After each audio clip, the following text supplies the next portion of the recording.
સદગુરુ ભગવાન વાલરામનું 32મો લીલા મહોત્સવ નિમિત્તે પરમ પૂજ્ય સંત શ્રી હરિદાસજી મહારાજના સાનિધ્યમાં શ્રી કચ્છી કડવા પાટીદાર સમાજ ટ્રસ્ટ ફંડ એવં હરિ ઓમ પરિવારના સથવારે કડવા પાટીદાર વાડી ઘાટકો પર વેસ્ટમાં ભવ્યથી ભવ્ય ઉજવવામાં આવ્યો, જેમાં 1500 જેટલા ઓધવ પ્રેમી પધાર્યા હતા। સાંજે 3 વાગે વાલરામ મહિલા મંડળ દ્વારા ભજન સાથે શરૂઆત થઈ, ત્યારબાદ સંધ્યા પાઠ સાથે ચાલીસાના પાઠ પછી પરમ પૂજ્ય સંત શ્રી હરિદાસજી મહારાજના આશીર્વચન સાથે ભજન સત્સંગ ગઝલ ઓધવરાસ એવં ઓધવપ્રસાદની સર્વે મોજ માણી હતી।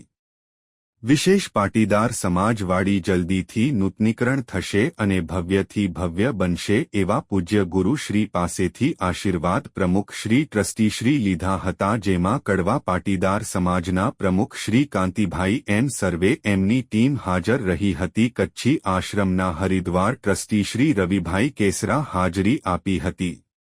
આપણો સમાજ ઉત્સવ પ્રેમી છે, આપણને સમાજને ધાર્મિક કાર્યો ઉત્સવ રૂપે આપવા જોઈએ। ઉપરોક્ત કાર્યક્રમમાં 10 જુલાઈ 2025 ગુરુવારના પરમ પૂજ્ય હરિદાસજી મહારાજના સાનિધ્યમાં વાસી ખાતે સિડકો હોલમાં ગુરુપૂર્ણિમા મહોત્સવ ઉજવાશે, જેમાં લગભગ 10 થી 15 હજાર ભાવિક ભક્તો હાજરી આપશે। સદગુરુ ભગવાન વાલરામજીનો પ્રાગટ્ય શતાબ્દી મહોત્સવ વલસાડ ખાતે ઉજવાશે। 19/3/2026 થી 25/3/2026 સુધી આ 7 દિવસ સનાતન માટે વિશેષ સંદેશાના હશે, જે વલસાડ ખાતે 33 કરોડના ખર્ચે આકાર લેતી ઓધવ ભવન વાડીનું ઉદ્ઘાટન પણ 22-20 માર્ચ 1926ના થશે, જે વાડી વલસાડ હાઇવે ઉપર છે। સમસ્ત ભારતમાં ઓધવધામ બની ગયા છે, એમની સાથે સુંદર વાડી આકાર લઈ રહી છે। ઓધવધામો દ્વારા અનેકવિધ સત્કાર્યો થઈ રહ્યા છે। વિશેષ ઓધવધામો દ્વારા ચાલતા કાર્યોની જાણકારી આપને ટૂંક સમયમાં અમે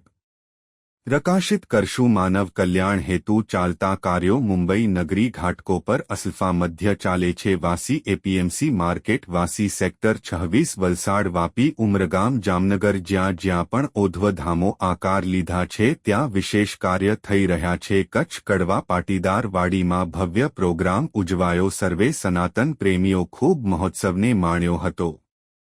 સ્ટોરી રમેશભાઈ ભાનુશાલી, નલિયા, અબડાસા, કચ્છ।